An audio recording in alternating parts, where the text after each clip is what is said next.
tune into this with me for a second, okay? So in the human design system, there are three primary ways of knowing, okay? There is the one that we're familiar with, right, is analysis. That's the logic circuit. This is the green part of the pie here. It's 30% of the ways that we have of knowing. If you were just to count up the number of gates in these different circuits, this is the data you would get. Okay, so 30% is in the logic circuit and 30% is in the sensing circuit. So you would expect this because they're mirrors of each other, right? So they have exactly the same number of gates. So they're mirrors of each other. So this is what we're more familiar with is our left brain and our right brain, right? But then we've got this knowing circuit, right? Which we saw is massive.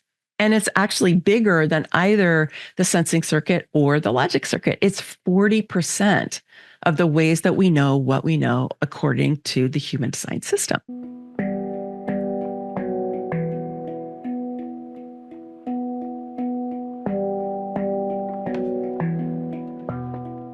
And yet, when we put these together, right, we'll see that our intuition and our creativity, if you add them up, they're 70% of how we know what we know. 70%, and logic is only 30%. Just take that in for a second, right? The ways that we know what we know. And yet, what most of us have done have really focused up here in this area. I mean, virtually everyone who comes to me for a human design reading has gotten really imprinted with the logic circuit. Doesn't even matter how much they have in their chart. They've been really imprinted with it. And then if we look at our educational system, this is what it looks like. We get educated into 90% analysis. And if you're lucky, you get 10% creativity. You understand what I'm saying? Right? So our educational system, which from the very earliest time is teaching children to do abstract thinking, right? Abstract thinking is left brain. You know, they learn sign systems, they learn numbers, they learn letters, they put them together into sequences, right? It's all very left brain. And certainly during the course of my lifetime, this has gotten more and more and more extreme. So just pause for a second and think about your own self, what your own education really has pointed you to, what you've really cultivated in your life, how much you've cultivated your logical analytical mind or your creative experiential mind or your deep sense of knowing, right? How much have you spent? And I talked yesterday a little bit about the yogic traditions and how yoga is about becoming more whole, right? It's about being able to recognize, yes, that we are spirit in human form and we have human form infused with spirit and that we are bringing those together. And this is what that looks like in the human design system, how we're bringing the different parts of us together so we can become more whole. And if you think for a minute, if you're only operating out of this 30%, right? How much energy you have to use to be able to, and you're acting out of just 30% of your capacity, right? No wonder you're exhausted. No wonder you get confused and overwhelmed because this part is only one part of you that you're actually designed to use. You're designed to use all these other parts as well. But somewhere along the way, we got really shifted as we've been seeing. So part of moving into this age of Aquarius is going to be reclaiming the parts of ourselves that got suppressed, rejected, invalidated by this mindset based in Newtonian physics, which is about material reality, doesn't recognize energy right? Recognizes energy in terms of things you burn so that you can run machinery, right? Recognizes that kind of energy, but not the energy that we work with, like when we use our breath work, right? Or when we're doing meditation, doesn't recognize those things. Starting to do more analysis there, starting to open up. But as I said yesterday, really, when we look at the wisdom traditions that were created in Asia, they're far more developed in terms of understanding that we are energy beings, right? We're energy beings. And that this form that we have is built on an energy template.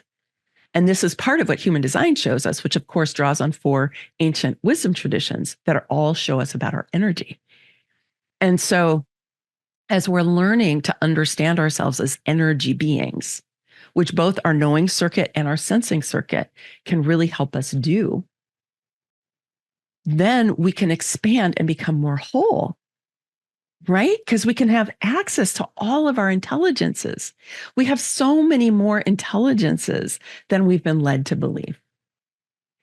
And I believe, and I'll throw this out as a supposition for you to consider for yourself, which is that people who are connected to their inner guidance through the knowing circuit, through the sensing circuit, through different aspects of their human design strategy and authority, all human design authorities are intuitive. None of them are logical or reasonable or anything like that. They're all intuitive, right? So human design keeps pointing us to our intuition. Human design keeps pointing us back inside ourselves and ultimately says, you are your own authority. Whatever is happening in your life, connect to your own inner guidance. What is our authority but our inner guidance, right? It's an aspect of our inner guidance, right? So human design also is beaming this at us, right? Get in touch with your own authority. Get in touch with your own inner guidance. Build your ability to feel and to know and to act from that guidance that comes to you. Because I've talked to a lot of people who acknowledge that they've had inner guidance and they don't believe it or they don't act on it. Like I'll say, oh, look at how much intuition you have. Do you have are you aware of how intuitive you are? And, like when somebody comes to me for a reading, they're kind of like, yeah, I don't know, maybe sometimes, yeah. And I'm like, well, do you get downloads or insights about things? And they're like, oh, yeah. Mm-hmm. I said, what do you do with us? I never kind of quite know what to do with them. So mostly I ignore them. So check in with yourself about that, right? Do you ignore them or do you not believe them?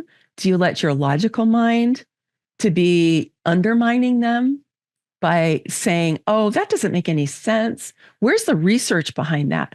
Who's proving it to you? Who's the expert in that area? And have they said it's okay? Right? This is how we've been taught to give away our power to, outside forces. And we disempower ourselves as we do that. Now, I am a scholar by training and it's part of my nature. And so I'm not saying that it's not great to do research because obviously, I've been reading to you from books and, but it's just fodder for you to get to work with, right? You're the ultimate authority on this for you. I'm not the ultimate authority on you. You're the ultimate authority on you. I have to say, sometimes I say this to people, they come to me for human design readings, right? And they come in and I say, I'm the expert on human design. You're the expert on you. I'm not going to tell you who you are. And sometimes people are like, wait a minute, I paid to have you tell me who I am. And I'm like, I'm not going to let you give me your power that way. But we will explore. And I will give you lots of different insights and perspectives and possibilities.